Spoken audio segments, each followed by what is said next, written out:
public system in Singapore, according to you?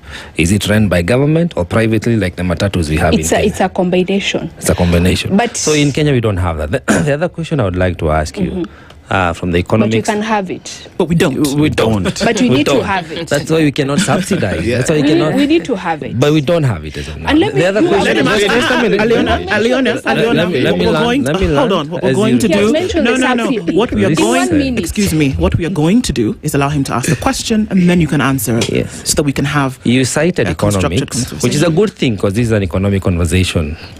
How do you justify that we have securitization already on one of the levies in the fuel pricing that makes it impossible for us to lower the fuel, the pump price today? Because that securitization has been used to secure loans that if we dare to take it off, the costing of the fuel will be defaulting on the loans that are definitely ODS as of today. How do you justify that? That the Kenyans are in pain because of loans that have been taken, and one of the guarantees we offered was securitization based on the consumption of fuel. Now that we have a crisis, we cannot lower the prices. How do you explain that, economically speaking? We can't say that we cannot lower. I believe the government will do something. You had mentioned something before I respond to your question about subsidy. People need to remember that during Uhuru's time when there was subsidies, you will go to petrol station and you will not find fuel. That's not we true. We also need to understand that one of the problems we have is even the suppliers of fuel themselves. Because even when the fuel was going at 190, there are some petrols that were hoarding fuel, expecting that when the prices will be adjusted on 14th, they will sell it at a higher prices. So the concern of subsidy is something that we need to discuss objectively, where even the suppliers will have the Kenya's heart and say, if we will be subsidizing, and I believe that would be the last resort, if we'll be going into subsidizing, they will offer us fuel at the agreed price. They will not hoard it expecting that the prices will go up. Now, on your question on the securitization, I believe that is not the only tax. Yeah, we can look at the other taxes that we can do without.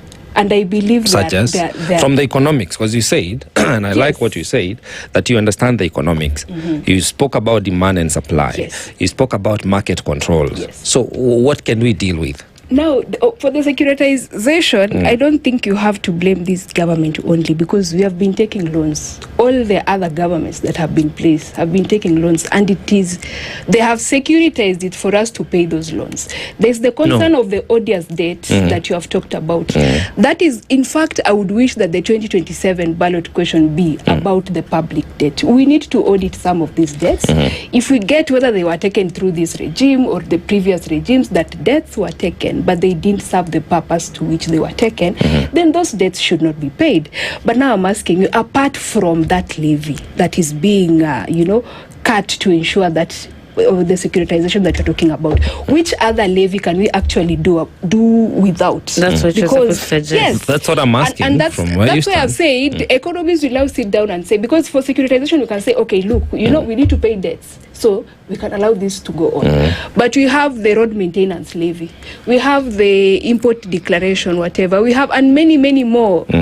Now we ask ourselves, can we do without this? But for the securitization, I believe we need to pay loans. This country was amongst the few countries that were written as countries who might have defaulted as of 2022. So any intervention that the government is doing to ensure that we don't default on our debts is something we should welcome. But the concern you are raising about odious debt is a concern we need to be having as a country. And both parliament should be held liable because they were not there to speak for us and say we don't need this loan because it is not going to serve, or this loan came and it didn't serve the development purpose it was supposed to serve. Sophie, when we look at taxes,